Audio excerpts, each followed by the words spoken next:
Ушул тапта Ордо калаадагы бардык муниципалдык автобустардын жана троллейбустардын жол кире акысын Тулпар картасынын жардамы менен төлөсө болот.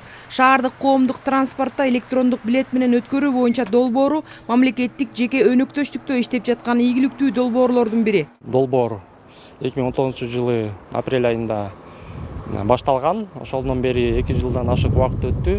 Чоң жумуштар аткарылды.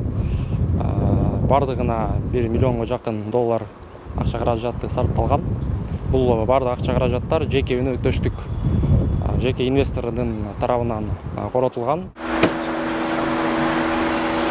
Мамлекеттик жеке өнөктөштүк жөнүндө мыйзамга кол коюлганы дал ушул сыяктуу долбоорлорду ишке ашырууга салым кошуу мүмкүнчүлүгүн арттырды. Мыйзамдын негизги максаты мамлекеттик жеке өнөктөштүк долбоорун иштеп чыгуу жана ишке ашыруу үчүн укуктук жана жагымдуу шарттарды түзүп берүү.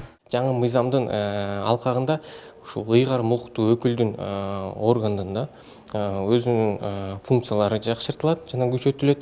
Ошо долбоорлорду ишке ашыруу боюнча. Ошондой эле биз ошону кум аянтчасы режими деп атап коебуз. Жаңы түшүнүк бул режимдин алкагында инновациялык жаңы долбоорлорду ишке ашыруу мүмкүнчүлүгү каралат да.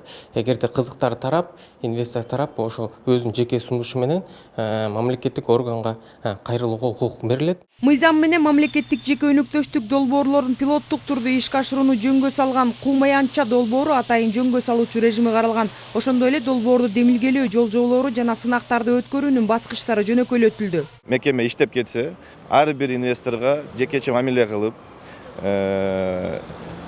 чет мамлекеттин тажрыйбасын алып, ал жакта инвестор келсе, мамлекет жактан өзүнчө жеке подход болот да. Бизде буга чейин мыйзам иштечү эмес. Ар бир инвестор келип, бир эле мыйзам, специфика ар кандай болушу мүмкүн. Ошого мен биринчи бул фактор, бул жекече мамиле ар бир инвесторго. Бул мыйзамдын жаңы мыйзамдын күчкө кирүүшү, ошол тармакка мамиле болгон бүт мыйзамдар өнүккөнү бул өтө бир жакшы кадам болот. Ал үчүн инфраструктуранын объектилерине тартылган жеке инвестициялардын өлчөмүн көбөйтүү жана акыркы жана эң маанилүү натыйжа катары өлкөдөгү адамдардын жашоо сапатын жогорулатуучу Кыргызстандагы инфраструктуранын сапатын жакшыртуу зарыл болуп турат. Пандемияга байланыштуу көп жумуш орундар кыскарып кеткен жана кедейлик да өнүгүп кеткен да. Ошол үчүн инвестиция биз билебиз жумуш орундарды түзөт жана налогдор төлөгөнгө жардам берет. Ошон үчүн мен ойлойм, негизи указ бул саясий гарантия катары кабыл алса болот. Ушул тапта Кыргызстанда 32 долбоор мамлекеттик жеке өнөктөштүк аркылуу ишке ашырылууда. Анын ичинен 3 долбоор саламаттык сактоо жана маданият тармагында иштеп жатат. Айжан Омолдошова, Бекжан Токтосунов, Ала Тоо 24.